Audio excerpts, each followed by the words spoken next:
అసలైన జ్ఞానం ఎక్కడ దొరుకుతుంది?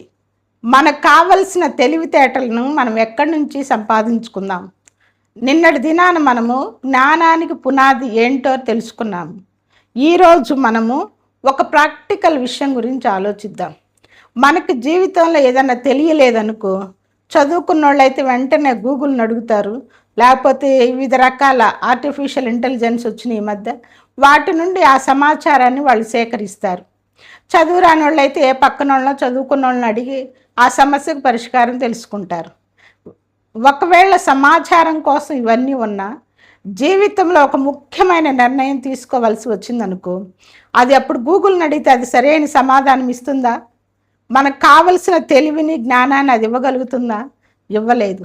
మరి అలాంటప్పుడు మనకు కావలసిన జ్ఞానాన్ని ఎక్కడి నుండి పొందుతాము? దాని గురించి ఈరోజు మనం ధ్యానించుకుందాం. పిత, పుత్ర, పవిత్రాత్మ నామమున ఆమెన్. చాలామంది యువతీ యువకులు 24, 25 సంవత్సరాలు వయసుకు వచ్చినప్పుడు వారి మీద బాధ్యతలు ఎక్కువైతూ ఉంటాయి. జీవితంలో వాళ్ళు భారంగా ఫీల్ అవుతూ ఉంటారు. ఆ సమయంలో వాళ్ళ జీవితంలో అనేక రకాల కన్ఫ్యూషన్స్ ఉంటాయి. అయోమయంలో పడిపోతారు. కెరీర్కి ఎటువైపు అడుగులు వేయాలి, ఎవరిని నమ్మాలి, సంసార జీవితంలో ఎలా మనం ముందుకు కొనసాగాలి, లేదా మఠవాస జీవితాన్ని ఎన్నుకోవాలా వద్దా, ఇలాంటి అనేక సమస్యలు మన చుట్టూ తిరుగుతూ ఉంటాయి. అలాంటప్పుడు ఈ అయోమయం నుంచి మనం బయటపడాలి అంటే మనకు వివేచన చాలా అవసరం. ఆ వివేచన విజ్ఞానం ఎక్కడ దొరుకుతుందంటే సామెతల గ్రంథము 2వ అధ్యాయము 6వ వచనం. యెహోవాయే జ్ఞానం ఇచ్చువాడు, తెలివియు వివేచనము ఆయన నోటి నుండి వచ్చును. వివేచనము, తెలివి దేవుని నోటి నుండి వచ్చును. దేవుడే జ్ఞానానికి మూలం. ఈ వచనం స్పష్టంగా చెప్తుంది, దేవుడి నుండియే జ్ఞానము వచ్చును అని. ఈ వాక్యం స్పష్టంగా చెప్తుంది, దేవుడే మనకు జ్ఞానాన్ని, వివేచనాన్ని అనుగ్రహించేది. మనం చదువుకున్న చదువు, మన అనుభవం కొంతవరకు మన జీవితంలో ముందుకు తీసుకెళ్తుంది. కానీ దేవుడిచ్చే జ్ఞానం మన అనేక ప్రమాదాల నుండి తప్పిస్తుంది. అనేక నిర్ణయాలు సరైన రీతిలో తీసుకునే విధంగా దేవుని జ్ఞానం మనకి ఉపయోగపడుతుంది.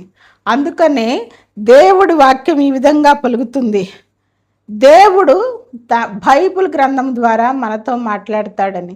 ఎప్పుడైనా సమస్య వచ్చినప్పుడు ఒక 10 నిమిషాలు దేవుని సన్నిధిలో కూర్చొని మనం పరిశుద్ధ గ్రంథాన్ని చదువుకుంటే ఆ పరిశుద్ధ గ్రంథం ద్వారా మనకు మన మనసులోకి తెలివి, ఆలోచనలు ప్రవేశించి మన సమస్యలకు మన నిర్ణయాలు సరైన రీతిలో తీసుకోవడానికి కావలసిన జ్ఞానాన్ని, తెలివిని దేవుడే అనుగ్రహిస్తాడు. అందుకనే మనం చేసే ప్రతి పనిలో దేవుని యొక్క సహాయాన్ని మనం అడుక్కోవాలి. జ్ఞానం అంటే ఏంది, వివేచన అంటే ఏంది? ఒక విషయం గురించి సమాచారాన్ని తెలుసుకునేదాన్ని జ్ఞానము అంటారు. ఆ సమాచారంలో సరైన దాన్ని ఎంచుకునేదాన్ని వివేచన అంటారు. అది తప్ప ఒప్ప, అది తప్ప ఒప్ప, నేను ఏది దీన్ని ఎంచుకోవాలి అని నిర్ణయించుకొని మనం తీసుకునే నిర్ణయాన్నే వివేచన అంటారు.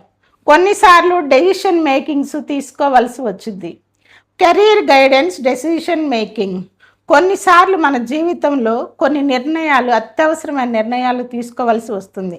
ఒకవేళ ఒకరు ఒక ఉద్యోగంలో ఉన్నారనుకో, కొన్నిసార్లు ఆ ఉద్యోగం ఆసక్తికరంగా ఉండదు, లేదా ఆ ఉద్యోగం వల్ల వచ్చే ఆర్థికంగా మనకి అన్ని అవసరాలు తీరకపోవచ్చు.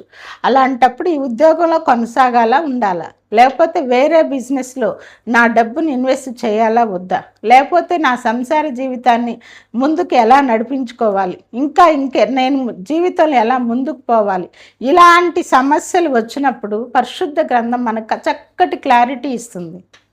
లోకం ఎప్పుడు మనల్ని చూసి అది లాభం, ఇది లాభం అని చెప్తూ ఉంటుంది. లోకం చెప్పే లాభం కంటే దేవుడు చూపే నీతి మిమ్మల్ని ఉన్నత స్థానంలో నిలబడుతుంది. నీతి, దేవుడు చూపే నీతి. దేవుడు అన్యాయాన్ని చూపించడు, కన్ఫ్యూషన్ని చూపించడు, అబద్ధాన్ని మనకు రుచి చూపించడు.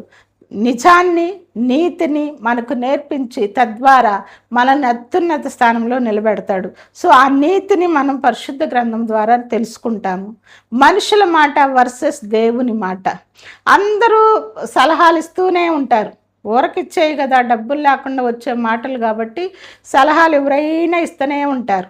అయితే దేవుని స్వరంది అందరి సలహాలు కొన్నిసార్లు విన్నప్పుడు అబ్బా ఎంతో రుచిగా ఉంటాయి. కానీ దేవుని స్వరం కొన్నిసార్లు వీటన్నిటికీ భిన్నంగా ఉంటుంది.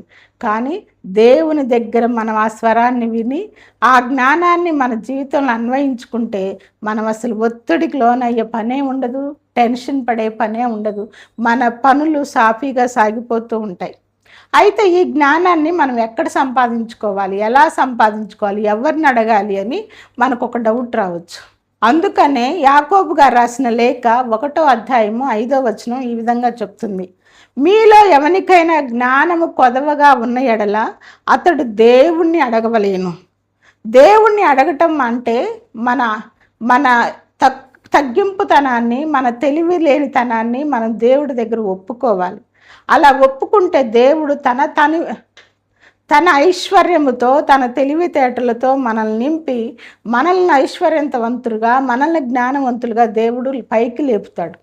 అందుకనే లోకం చెప్పే మాటల కంటే మనం దేవుని పరిశుద్ధ గ్రంథము ద్వారా దేవుడిచ్చే జ్ఞానాన్ని మనం దేవుడి నుండి మన ఆ నిస్సహాయతను ఒప్పుకొని దేవుడి దగ్గర జ్ఞానాన్ని పొందాలి, అడగాలి. యాకోబు గారు చెప్తున్నారు, నీకు ఏదైనా కొదవగా ఉంటే దేవుడి దగ్గరికి వచ్చి అడగాలి. అడిగితే ఖచ్చితంగా అడిగితే ఇచ్చే దేవుడు మన దేవుడు. అడుగుడు వసకబడును అని. అందుకనే ఖచ్చితంగా దేవుడు మనకు ఆ జ్ఞానాన్ని అనుగ్రహిస్తాడు. అయితే ఈరోజు ఒక చిన్న యాక్షన్ ప్లాన్, ఒక చిన్న నిర్ణయం తీసుకోవాలి. నేను ప్రతి విషయంలో దేవుని సలహాను పొందుతాను.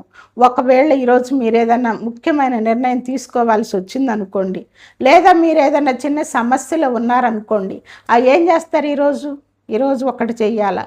ఈరోజు నీ చిన్న సమస్యకు, నీ ముఖ్యమైన నిర్ణయానికి ఫోన్ కాదు, ఏది కాదు.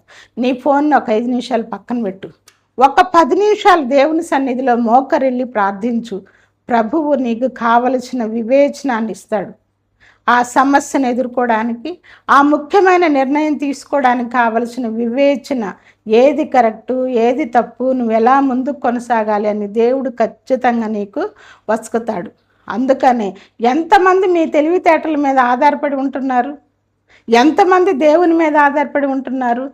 నేను బాగా చదువుకున్నాను, నాకు చాలా తెలివితేటలు ఉన్నాయి, మంచిదే. కానీ దేవుని జ్ఞానం ముందు నువ్వు శూన్యం, 0. అందుకనే మన నిస్సహాయతను దేవుని ముందు ఒప్పుకొని మన సొంత తెలివితేటల మీద ఆధారపడకుండా దేవుని జ్ఞానాన్ని అర్జిస్తూ జీవిస్తే జీవితంలో మనం చాలా సుఖపడతాం. అందుకని ఆ జ్ఞానాన్ని పొందడానికి, ఆ దేవుణ్ణి ప్రతిసారి ఆ దేవుని సన్నిధిలోకి వెళ్ళడానికి కావలసిన శక్తిని, ఆసక్తిని మనకు దయచేయమని ఓ చిన్న ప్రార్థన చేసుకుందాం. ప్రేమగల తండ్రి, సర్వశక్తి గల సర్వేశ్వర, మేము ఎన్నోసార్లు ప్రభువ మా తెలివితేటలను చూసి గర్వపడి ఉంటాము. ఎన్నోసార్లు సొంత నిర్ణయాలు తీసుకొని మా జీవితంలో ఫెయిల్ అయిన క్షణాలు కూడా ఉండవచ్చు ప్రభువ. కొన్నిసార్లు ప్రభువ ఇతరులను అడగడానికి, మేము సమీపించడానికి మా అహం అడ్డు వచ్చి ఉండవచ్చు ప్రభువ. ఈరోజు మమ్మల్ని మేము తగ్గించుకొని మీ సన్నిధిలో నిలిచి ఉన్నాం ప్రభువ. మీరు జ్ఞానం ఇచ్చువారు.